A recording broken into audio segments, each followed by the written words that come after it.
In this episode of the Awaken Podcast, we're going to share with you how to heal your past and transform pain into power. Lucas and I get super vulnerable in this episode, sharing more about our personal past journeys with emotional healing. We share about the unfiltered realities of what it takes to actually overcome trauma, stress, low self-esteem, self-harm, and so much more. We're going to share about the differences between the daily practices, the daily maintenance work that you can do to transform your pain into power, as well as possibilities when it comes to deeper therapeutic work to heal and release anything that is no longer serving you. I'm so excited for this episode. I really hope that it makes a difference for you and that it resonates. Let's dive in. Welcome to the Awaken Podcast, where we share practical spirituality for modern living. Join us as we dive deep into conversations about healing and transformation. Let's go. Cheers. Cheers. We got our cacao. We are ready to dive in. Another round. That's so good. What's your intentions? I took your lead and took a sip, but we should definitely be setting an intention before we be sipping. Well, I've actually already set my You're already intentions. too excited. Oh, I've already set my intention. Silently. Yeah. Okay, we'll share it then. Yeah. My intentions for today, for this episode, is just to create a positive impact for everyone that's tuning in and to support them with, their relationship of healing the past and transforming pain into power, because we've been on a huge journey with that and we have a lot to talk about. Yeah, I've been really excited for this one. And honestly, it's something I come back to again and again. If I can just make a deep difference in one person's life from listening to this, then it would be worth it. Yeah, that's been our motto from the start. Yeah, and this conversation feels really necessary. And I wish that I had heard a conversation like this back, a decade ago when I would have really needed it. Same. So that's my intention. Let's go. May this deeply impact at least one person.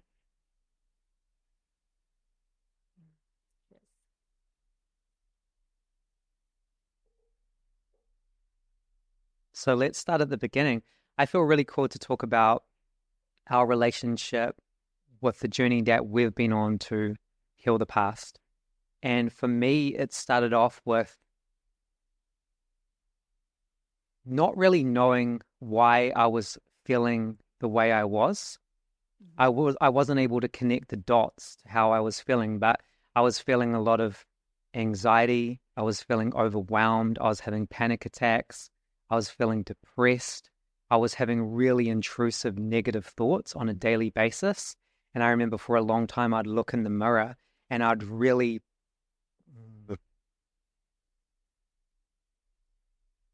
attack myself, is probably the best word. Like, it was a form of self-harm. I would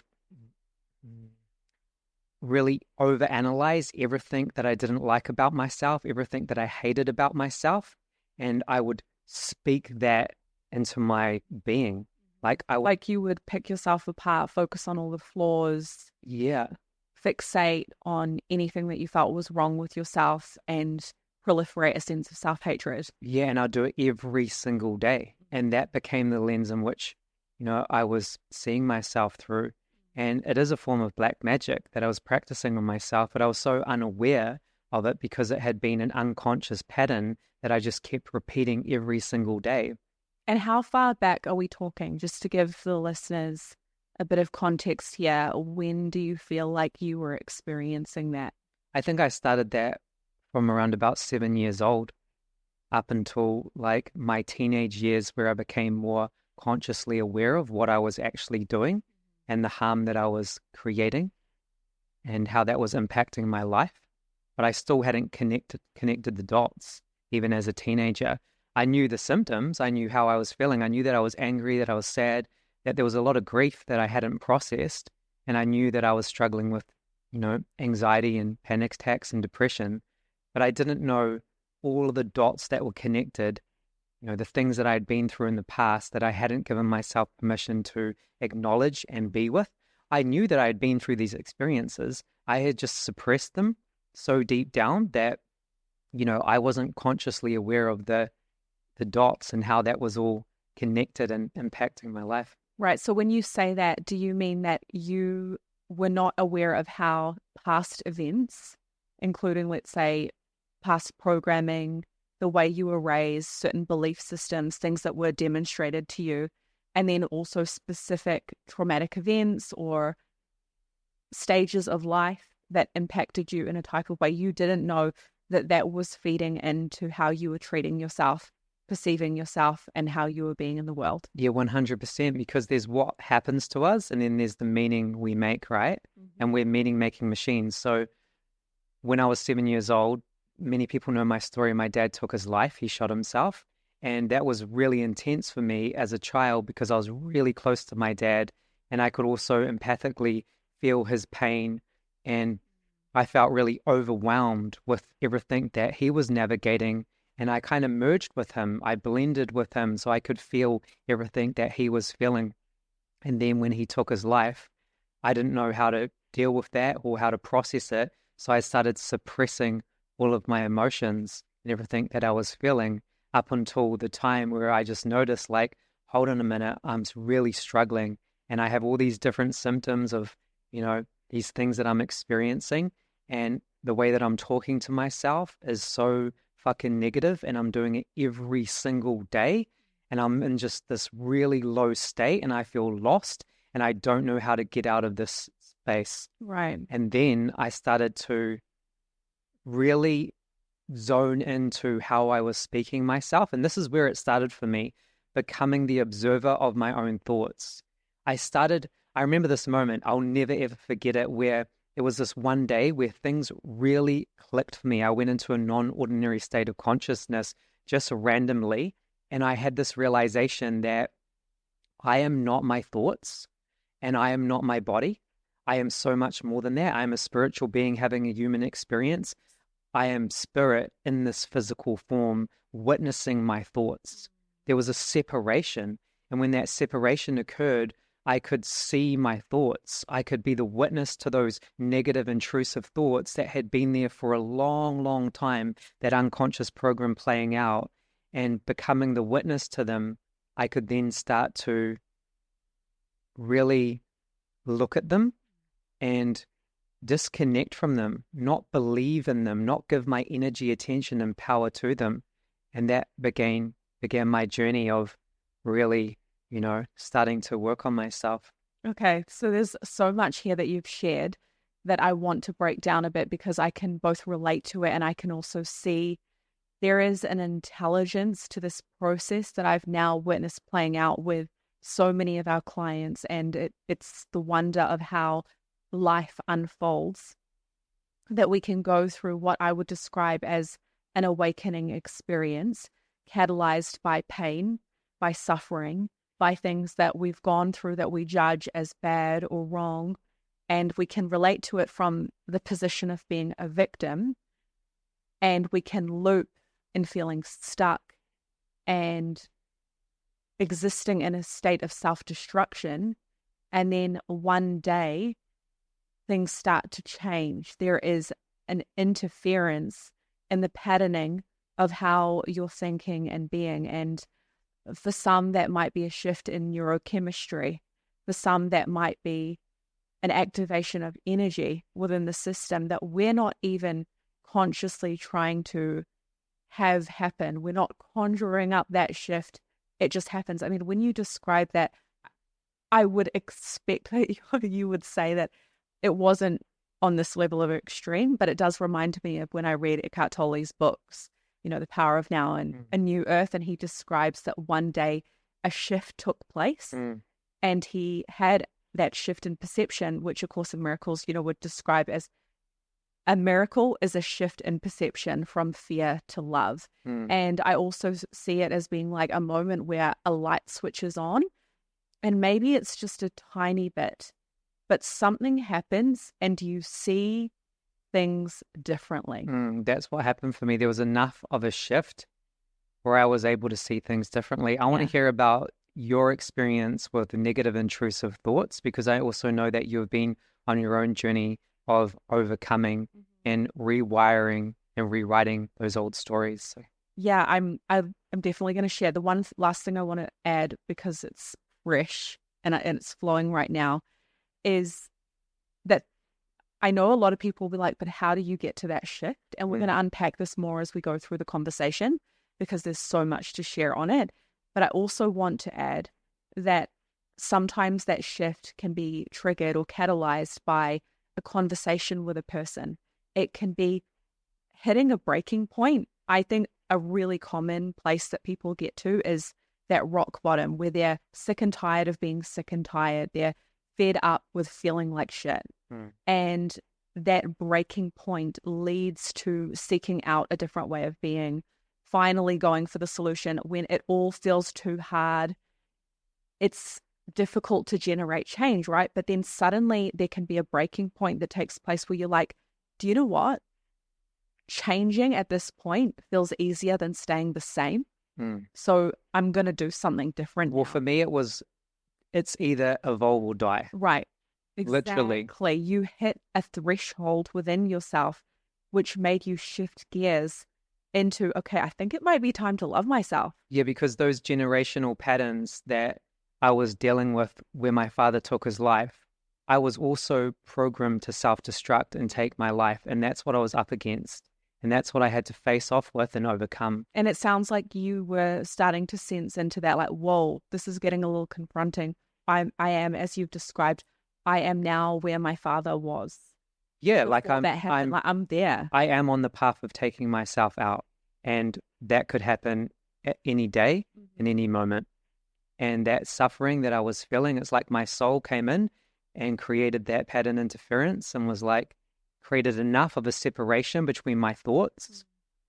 And, my awareness was able to become the observer of what was actually unfolding and going on in the moment. So a question that I have for the listeners, if anyone right now is in a struggle, experiencing ongoing suffering, pain, hardship, how bad does it have to get before you start seeking change, transformation, healing? So this can segue now into me sharing a bit about how bad it had to get for me before I started doing something differently, because it did have to get pretty bad. And for a long time, I was identified with being helpless, hopeless, and being a victim. And when you and I met, I was there. By no means was I healed, meeting my soulmate and feeling like I am a vibrational match to the highest love. Me neither. We were in it. I was at my own version of brokenness when we met. And the healing happened together, and it was so messy and chaotic. So I think in terms of pain that I've had to alchemize, a big one for me has been self-harm. And this is something that I, again, wish I had heard someone that I could relate to or feel inspired by speak about on a podcast back then, when podcasts didn't even exist, because it would have helped me to not feel so alone or messed up.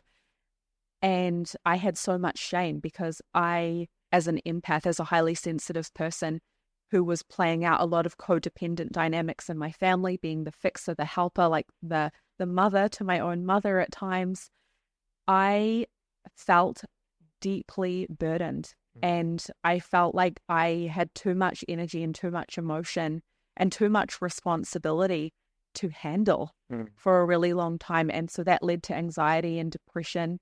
I remember, like, when we met, I was struggling with chronic fatigue. I had rashes all over my body. Like, I'd break out in these huge rashes on my back and on my belly and my face. And it was just a full-on reflection. Like, my body was yelling out, you are so stressed and so overwhelmed. And at that time, I didn't understand the mind-body connection and how real it is that emotional pain and burdens that we take on in our lives can manifest as illness in the body. And so a lot of the time I remember being very identified with what was happening in my body, similar to you, right? Where you don't actually realize that the reason that you feel so bad is because of things that have happened in the past that you haven't healed and cleared and made peace with. So looping in these emotions, looping in these outdated stories, and then it manifesting as stress within the body, which then leads to feeling sick. I remember for years where I would cry every single day, curled up in a ball to you and be like, what's wrong with me? I don't know what to do. I don't know how to heal. I don't know how to fix these symptoms. What's going on? I feel ugly. Yeah, I remember you would have a similar journey with me with your reflection in the mirror. I used to tear myself to shreds. Yep. Yeah. Every single day. And that then led to the self-harming because I felt so anxious and out of control. And so a lot of that was a trauma response. I now see it as that. I had no idea at the time. Never done therapy. Also a generational pattern playing out. Exactly. And so I think that is also a big conversation that I want to have more as we progress with the podcast is I may not have grown up with the most extreme severe trauma, although I've had my fair share. However, when you have a parent who has gone through severe trauma or your parent's parent, there are coping mechanisms and adaptive ways of being in response to that trauma that can unconsciously get passed down because children mirror their parents.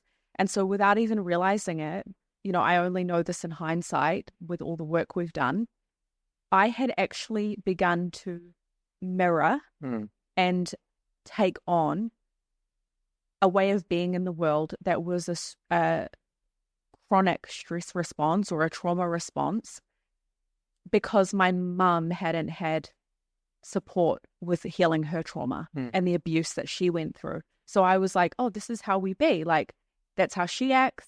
That's how she treats herself. That must be normal. That must be how I should treat myself and what I deserve. That's exactly what I did too.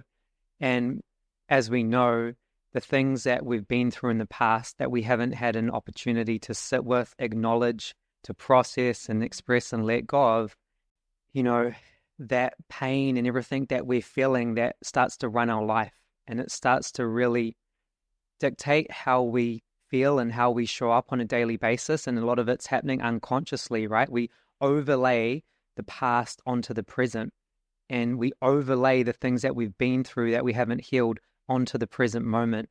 And all of these things become the lens in which we see reality through. So our relationship with ourselves and the things that we've been through is intrinsically connected to the present moment and how we're feeling in the now, because the brain is overlaying the past onto the present. Yes. So let's talk more about that, because I think this understanding is where things started to shift for us. I just want to preface by saying that in my family, therapy wasn't a thing that we did. It was frowned upon. It was judged.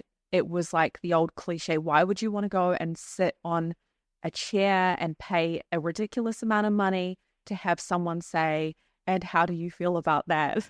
And how do you feel about that? It was like, no, you don't do that. And so for a long time, I didn't feel like that was an option. I didn't even consider it. If it was suggested, I would dismiss it. And I tried all the other things, right? Like going to the doctor, getting the pills, getting the medications. And then eventually that led to searching more in an alternative or natural kind of medicine space, working with different modalities and so on. And then gradually, year by year, month by month, truths started to be illuminated. And I started to understand more about myself and why I was being the way I was being. And then different choices, right? Like, oh, you don't have to be like that. There is another way that you could do things. And I feel the same with you. And we've kind of taught each other and shared techniques and tricks along the way that I'm excited to share more of, because some of them are like actual game changers. And I think Life-changing. to segue, there is the limbic brain and understanding that. Do you want to share about the limbic brain? Yeah, the limbic brain is the part of our brain that processes memory and emotion, and it operates in a non-linear space, meaning it processes the past, the present, and the future simultaneously happening now.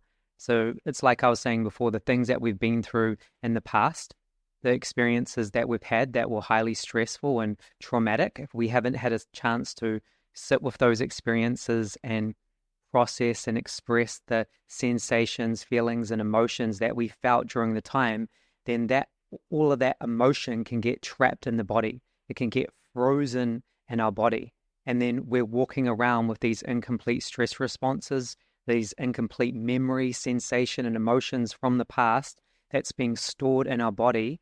And our limbic system is overlaying the past onto the present moment, meaning we're not actually living fully in the present moment. We're seeing through the lens of the past.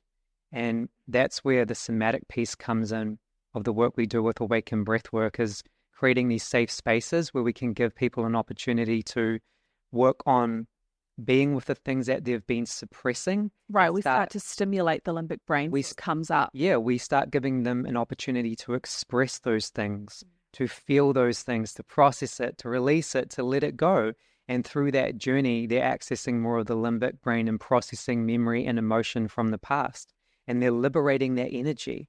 And that's such a big part of the piece, because we first started talking off about our mindset, right? Like becoming the observer of these intrusive thoughts and the things that we were experiencing, and realizing, hey, hold on a minute, I'm not my thoughts. I'm not my body. Like, I'm a spiritual being having a human experience.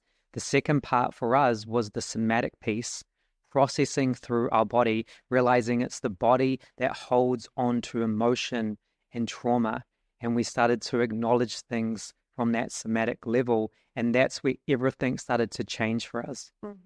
So just that understanding alone, that we have within each of us a mechanism that overlays what has happened to us in the past onto the present moment and then onto the future as expectation, right? We're expecting that these things are going to happen again.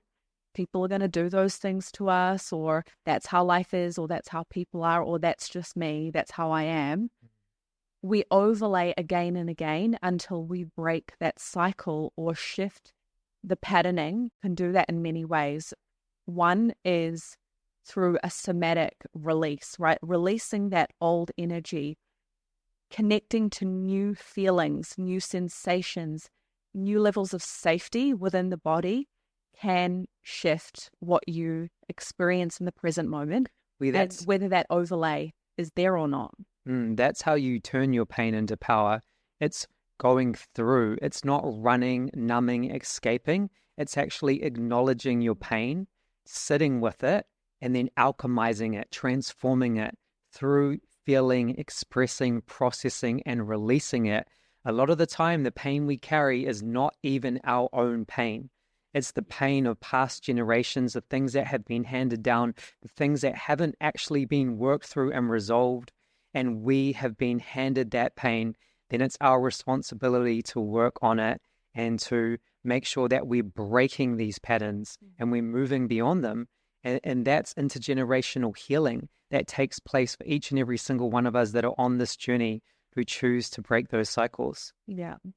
And then a huge game-changing reframe, I suppose, that you helped me with years back when I was really struggling with self-harm and a lot of negative self-talk and low self-esteem and anxiety. Like on a daily basis, it was so overwhelming that I often didn't want to leave the house. I would push friends away. I wouldn't go out. I'd just feel like crap all the time, and started to become very, very isolated. And, you know, the depression is a natural follow-on effect from that. You helped me to understand or relate to these negative thoughts as though there was a mind virus, like a computer virus, that I needed to wipe out and replace with healthy programming. And that idea of a mind virus honestly helped me so much. Yeah. Because when you illuminated that for me, I could start to look for it. And when I was looking for the mind virus, I could catch it when it was trying to run the show. And instead of going into it on autopilot and believing that these really, honestly, quite abusive thoughts were true, it's kind of like being a fish in water, right? When you're immersed in this negative mind virus, you believe that it's true. But when you turn on a light and you go, oh, you know what? That's a virus and that's not actually real. That's not true. That's not who you are. And you need to eradicate that virus. All of a sudden you're like, oh, and you start to wake up and realize there it is. I'm in it now. Yep. I need to snap out of this.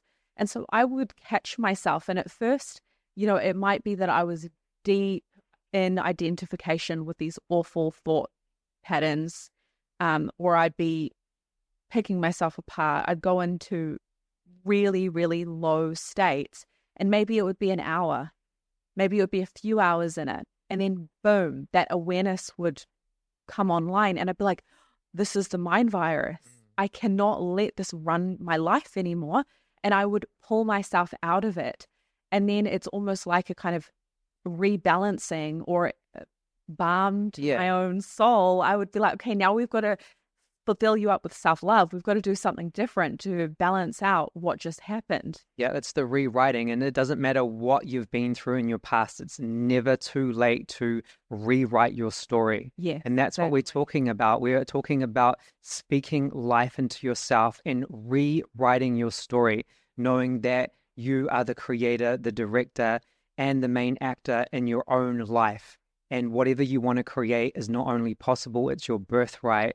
And you have to face off with your old conditioning, the programming that's been there, that's been, lowering your vibe, that's been taking you on the path of self-harm, the intrusive negative thoughts, the raw unexpressed emotions that you haven't sat with, the trauma that might be held in your body. Once you give yourself permission to sit with all of that and to acknowledge what's truly there, and then start the process of releasing and letting go of all of that and rewriting, re-scripting your reality, that's when we start to make real change in our life. And it happens through facing it and moving through it. Like, a lot of people use coping mechanisms to run away or to numb or to just dull themselves on a daily basis because they feel so overwhelmed already with everything that they can feel and sense going on in their world. So talking about healing your relationship with the past, a lot of people are like, no, I don't want to go back and do that. I don't want to even look at what, I've been through because I'm not there anymore. So why would I want to revisit that? But the power in revisiting your past and giving yourself a safe space to process all of those emotions that you haven't actually sat with, that are frozen in your body, you actually set yourself free and you liberate yourself from the past, meaning you create more space in the present moment to actually claim the things that you want and to create them. And that's the power of this work. It's not just about letting go. It's also about stepping into becoming a new version of yourself moment by moment, and giving yourself permission to do that. Yeah, I think something that you just touched on there is so important. Recognizing that in this process of healing, each of us have our own ways of finding answers, illuminating those truths, or turning on the light bulbs and being like, oh, wow, that's a thing that was unresolved. That's a thing that happened that I now need to process and release. And however we get there is how we get there. And what matters most is that we recognize science has proven neuroplasticity is a real thing. We can rewire the brain. We are not stuck in who we've been. We can redefine what we believe about ourselves and our reality. But the way out is through. Yeah. And like you were saying, I mean, we see this all the time with our events where people will be like, I'm afraid of what's going to come up. I don't want to go back there. Yeah. But this is the thing that I want to I want to just land and have everyone here. When you are shoving things down, when you are suppressing emotions and memories, when you are trying to ignore and deny pain that is very real, that you've gone through, that you haven't processed, just because you are not consciously focusing on it does not mean that your system is not using energy to manage that unresolved experience within your system. Yeah. It can be using a ton of energy. And on a very practical level, as an example, I think something that we see a lot is people don't even realize that they're bracing themselves for impact emotionally, mentally, physically in relationships based on something that happened. Yeah, even And then just they're like, living in oh, a state of I survival. don't want to go there. Let's say in the example of a difficult relationship, let's say that someone's gone through heartbreak and then they're like, that's in the past. I don't want to talk about it. It's been and gone. But if someone were to really start to drop in with that person and get to know them and watch how they behave in the world and how they relate to other people, they would see potentially that that person has developed a guard, right? And they're guarding themselves, mentally blocking out and denying that that old relationship is still impacting them. But in their current life, they're on guard. They're not emotionally available or open or receptive. They find it difficult to receive help and support. They struggle with vulnerability. Maybe they feel like they have to do everything themselves. Let's say in the case of a woman, I mean, how many times do I see this? Women who don't trust the masculine. Yeah, or men that are so guarded and they're not able to actually feel and connect to their emotions and express themselves and being vulnerable, Right. because they've been taught and programmed that that's, a form of weakness to do that. Right. And then we have these people come into our events or working with us privately, and they're like, no, I don't want to go back there. And it's like, you know why you don't want to go back there? Because this guarded state that you're in right now, your system perceives that as safety. But this safety is driven by fear. That is not power.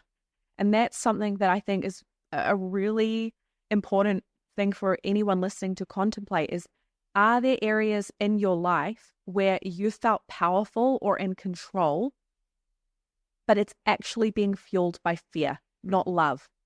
And if so, would you be open to considering that there is a state of being available to you where you can feel empowered and driven by love, and that excess control or those coping strategies won't even be needed because you will trust yourself. You'll be free from the past. You'll be living in the present moment, and you'll be open to like what can unfold next. Yeah, well, that's moving out of survival into creation or thriving, because so many people are living in that state of survival where they feel separate from the ever-flowing abundance that's all around us at all times. They feel disconnected from their own light, from their own love. They feel disconnected from spirit, and they're living in that space where they have to just operate in this programming of, constantly perceiving threats and not being able to actually connect to their own inner being, their own inner truth, and not feeling safe to express themselves and be vulnerable and to put themselves out there and to lead from the heart. Because when you're in a state of survival and you're living in that space, that's not the time to be vulnerable and lead from your heart, right? It's the time to protect ourselves and perceive threats and keep ourselves safe, because that's what their operating system does. And it's a highly intelligent operating system, but it has a time and a place. Yeah, and a lot of the time it's perceiving threats that aren't actually threats in the present moment. It's our programming that is, leading the show, and it's disconnecting us from our own truth and our own light and our own expression of feeling safe in the world and being able to take up more space and to use our voice and to speak authentically and vulnerably and to lead from the heart, which is huge for people when they have that shift, from moving out of a space of being guarded and being able to actually feel safe enough to express themselves vulnerably and take up space and start to claim what they actually want, because so many people are so shut down that they not only don't believe in their ability to create their dreams into reality, they don't even believe it's possible. They don't even claim it. They don't even give themselves permission to dream. And that's so fucking sad that people are, living in those states of feeling stuck and so limited and living in a state of survival that they don't even give themselves, an opportunity to dream of what's possible for them to create. Right, which I think again is a reflection of how much energy it consumes within us to be holding on to the baggage of the past. I know for me, that's such a huge part of healing from chronic fatigue was processing emotions, because it was taxing my energy so severely to hold on to all of that and to have these undigested emotions that were just sitting and festering and draining me and perpetuating. Like, my brain was just looking for more and more evidence of what was wrong and broken. Do you want to unpack that? You said undigested emotions. For anyone listening that is not quite sure what that means. Well, I think that we're constantly digesting life. We're digesting life. I mean, we think of digestion as just being about food, but at all times as we go through life, we're digesting information. We're digesting experiences, conversations that we have. We are digesting, processing, and making meaning out of our entire life experience, which is a part of the wonder of how the brain and body work. It actually allows us to be more efficient when we're using these biological programs in the right way. It's informing ourselves of how life works, right? So you learn how to drive a car, and then you're like, okay, I got that in the bag. Like, I know how to drive a car. I don't need to break down every little detail. I can just do that now. The same with, that when you wake up, you do certain things. You know how to eat. These are all things that you had to learn. We all learn, and we learn through processing and digesting and then meaning making. So when you said before about how we're meaning making machines, we are. That programming starts from a very young age. Like, as kids, we're sponges, right? And we're soaking up everything.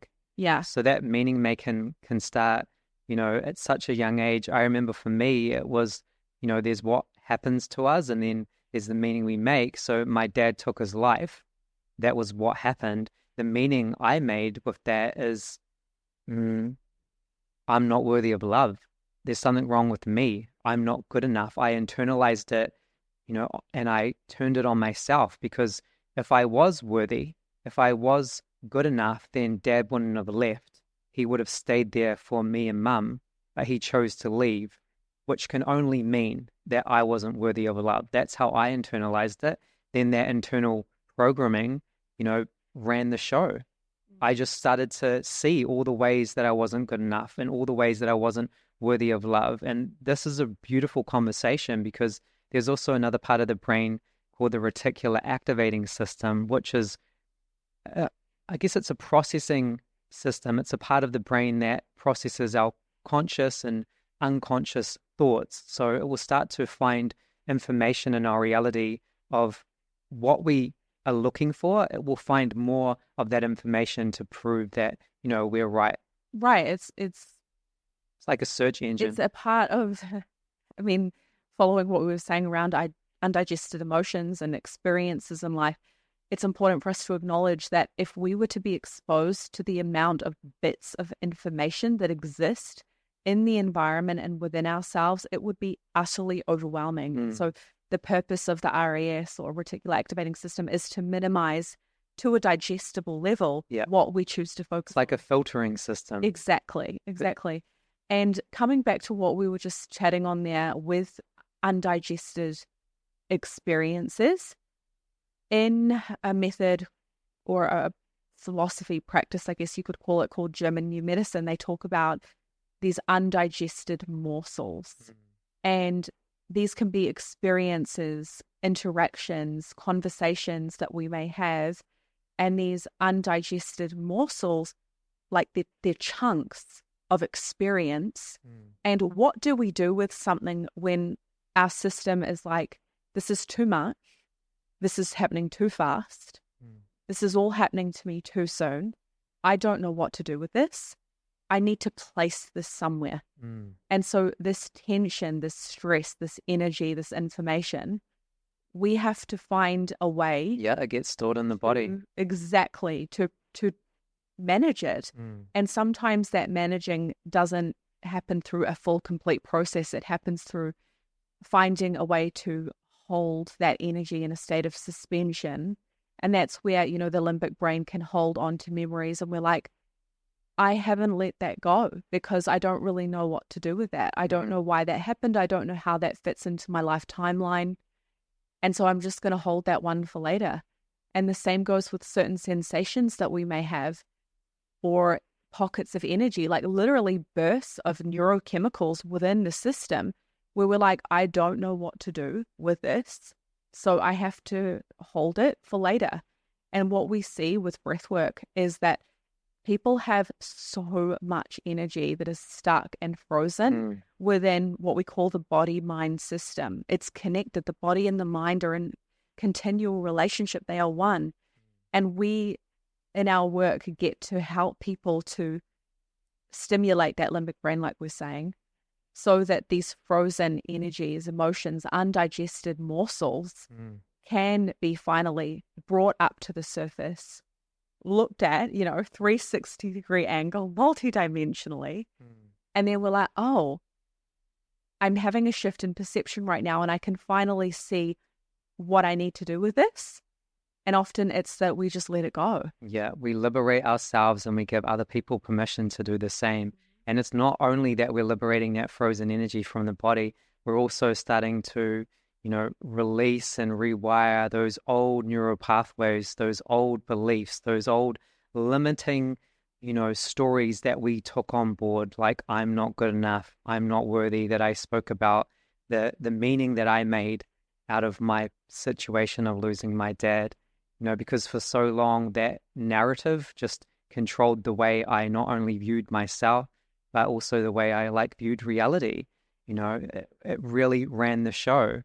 And breathwork has really helped me to go into that, part of the subconscious mind and start to rewrite those old stories into new stories, change the narrative and to really come from a place of personal empowerment to know that I am good enough and I am worthy to create whatever I want, and not just through thinking about it, but through actually feeling it in my body, feeling the felt sense of being worthy and feeling the felt sense of knowing that I am good enough, and then going out there and taking aligned action to make my dreams a reality. That is a huge shift from the version of me that would once look in the mirror and just see all the things that I hated about myself and, really just beat myself up and lower my vibe on a daily basis and walk around with so much anger and grief and pain and have these outbursts of anxiety and panic attacks and go through this, this whole, cycle of depression and everything that I was navigating at that time, to actually free myself from all of that and to step into a space where I actually feel liberated. I feel whole. I know that I'll always be working on myself because that's a part of the human experience, but I feel so fucking free within myself to go out there and make my dreams a reality. And that is a miracle. That is a shift in perception, and it's been a wild ride. So I want to hear more about your journey with your own personal relationship with healing your past and transforming pain into power.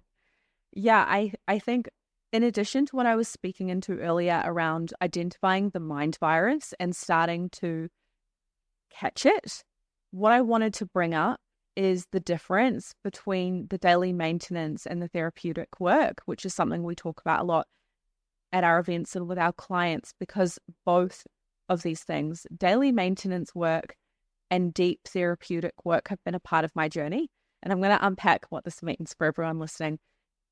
So as I started to catch this mind virus, these destructive thoughts, and then that would lead to a cascade of actions, right, that were out of alignment. Maybe it would be emotional eating. Maybe it would be isolating myself. Maybe it would be going into the extremes of self-harm. Maybe it would be lashing out at you back then. I remember I would get really upset and then have these outbursts because I was so dysregulated. And then as I started to catch it, even if it was quote unquote like a little too late, I would just do my best. And that was the messy process of rewiring my brain. And gradually it got easier and I started to catch myself sooner. So instead of it being hours and hours of the mind virus leading me, it might be 5 minutes. And then I'd be like, okay, we've got to go a different way. We've got to snap out of that trance state, because it's like you're in a hypnotic trance. Yeah, and if anyone is listening to this and they're like, I can understand what you're saying, but I have no idea how to snap out of that, then your breath is the pattern interference that you can use, because your breath is connected to your autonomic nervous system, meaning it's an automatic process, but you can use it consciously to shift your state. So by taking a few deep breaths, doing diaphragmatic breath work, breathing down into your lungs and expanding your ribs, you can start to slow down your thinking, slow down your heart rate, allow yourself to come back into the present moment where you can create that pattern interference and say, hold on a minute, is this true? Absolutely. So what you're saying here, and I want to link this into other people's experiences as well, because we've all got our own experiences of pain. You might be in it right now, in the thick of something that doesn't relate at all to what I'm describing, but these principles are still so applicable to you, right? So becoming the observer of your thoughts is the key. Major key.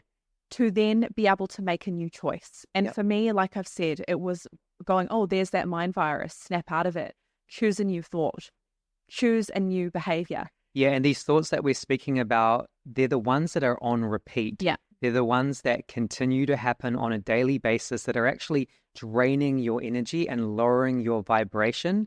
They're disconnecting you from your life force. So that's important to recognize, that when you practice self-talk, it lowers your vibration and drains your energy and life force.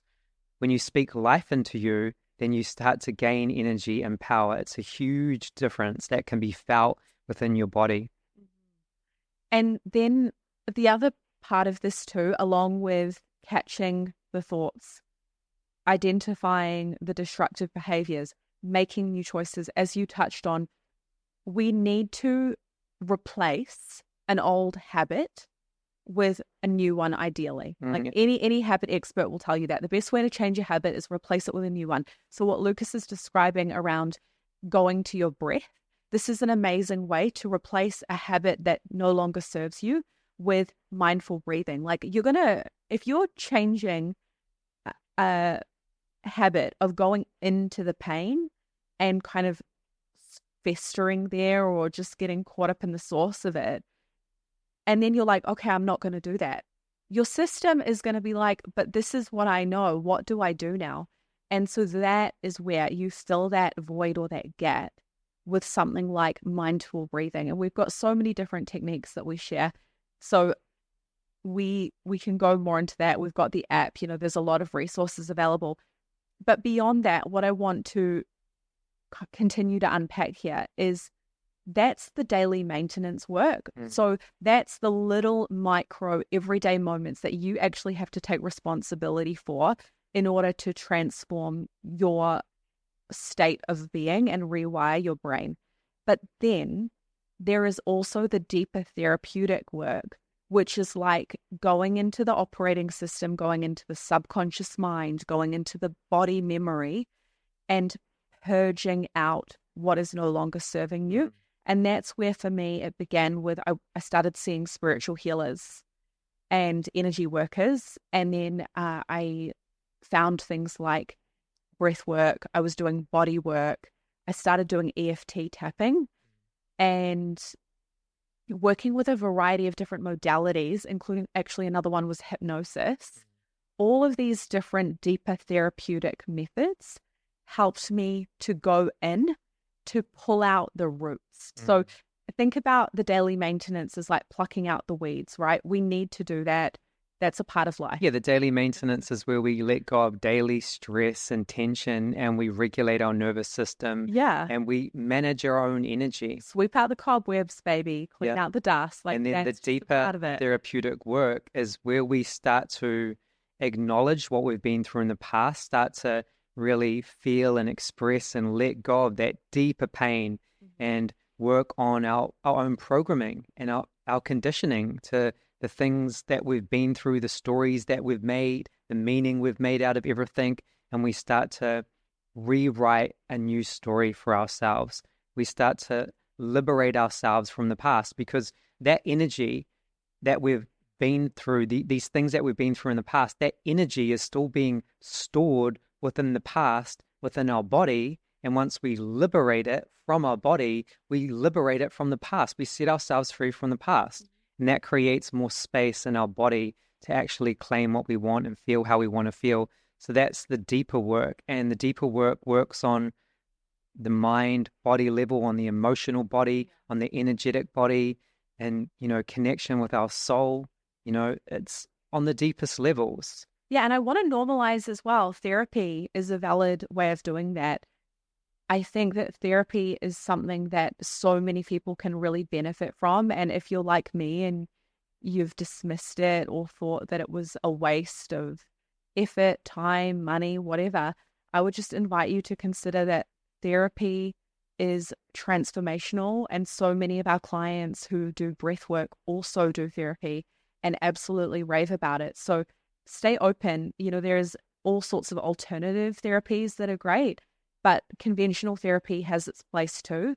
And ultimately, what this deeper therapeutic work is about is illuminating those old stories, and then it creates a new choice point, to claim a new story for yourself and to your give life. the body a process to, start to release this stuck, frozen energy that it's been holding on to. Because as you touched on at the beginning of this conversation, there can be so many things that we're doing and we don't know why we're doing it until we know. Yeah. And sometimes it takes working with someone who has had a lot of experience with the classic patterns of the human psyche. Believe it or not, we're more similar to each other than we might realize, and can go, hey, just going to gently, guide you, illuminate that this might be something that you've been holding on to, and it might be driving this thing that you're struggling with.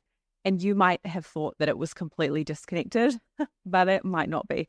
And boom, then you have those light bulb moments and you're like, oh, whoa, it all makes sense why I am the way I am. And from there, you can develop wisdom and more self-love and compassion. And you're like, I get it. Yeah. Like, I get why I did that. Totally. And I don't feel regret. I don't feel judgment. It was a part of the journey. It made sense. I was doing the best I could with what I knew. And now I'm in a new time and I'm going to choose something different. Yeah.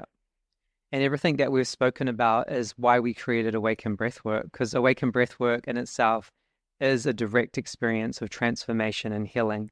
And we incorporate everything that we've been talking about and so much more into our sessions with our private clients and our group events around the world. So if you're out there and you're not sure of the next step that you want to take when it comes to the deeper therapeutic work, and you are interested in the things that we've been speaking about, then check us out. We're doing events, and these events are 6 hours long, and it's just a powerful space for you to come and let go and have a release and understand yourself on a deeper level. Because when we're doing the deeper therapeutic work, we're going into a non-ordinary state of consciousness. So we have access to more information than we do in our daily life, So there is so much that you can connect to and understand about yourself in that space. And then there's so much that you can release and let go of. So it's really powerful, and it's something that's completely changed our lives. All right. Are we coming to the end of this conversation? Yeah, so what's your closing words? Any things that you feel that we haven't covered that would be really important for the listener? I think I want to close out with a reminder that both your daily maintenance and the deeper therapeutic work, shout out Awaken Daily, equally And some of the daily maintenance practices that I personally love is Awaken Daily. That's our 5-minute breathwork practice. I love meditation, journaling, morning pages, going out for walks, doing things that make me feel good, accessing my creativity, like connecting with my inner child and playing and being kind to myself. All of those things are the daily maintenance for me. And then the deeper therapeutic work, which we've touched on, both are equally as important. And that requires you taking responsibility. And so I guess my last words on this is the shifts really started to happen for me when I stopped focusing on everything that was wrong and I started focusing and looking for what I could do differently. So if you're in pain right now, if you're struggling, I invite you to start opening up to possibilities, solutions, healing, things that nurture you, things that make you feel more safe, loved, whole, and connected to your potential. It's a process. Be patient with yourself and don't expect to go from feeling broken and stuck to feeling healed and completely liberated overnight, but start somewhere and show up. Like, take responsibility for your own healing and know that through consistency, you are going to liberate yourself, and it all adds up to make a huge difference. Yeah, I want to remind people at home of what I said earlier, that doesn't matter what you've been through. It's never too late to rewrite your story. It's never too late to rewrite your story, and you are your own healer. For me, it started when I stopped feeling like a victim and I started to find my own personal power through the things that I had been through by giving myself permission to feel everything. Feeling is healing. So when I sat with everything, I was feeling it and expressing it and just letting it go. I found so much power in that and deeper connection to myself and my own truth. And that was the process for me of healing. So everyone tuning into this at home, we want to leave you with a message of empowerment, knowing that you are your own healer and it's never too late to rewrite your story. Start today. You have got this. Yep. Let's go. Over and out.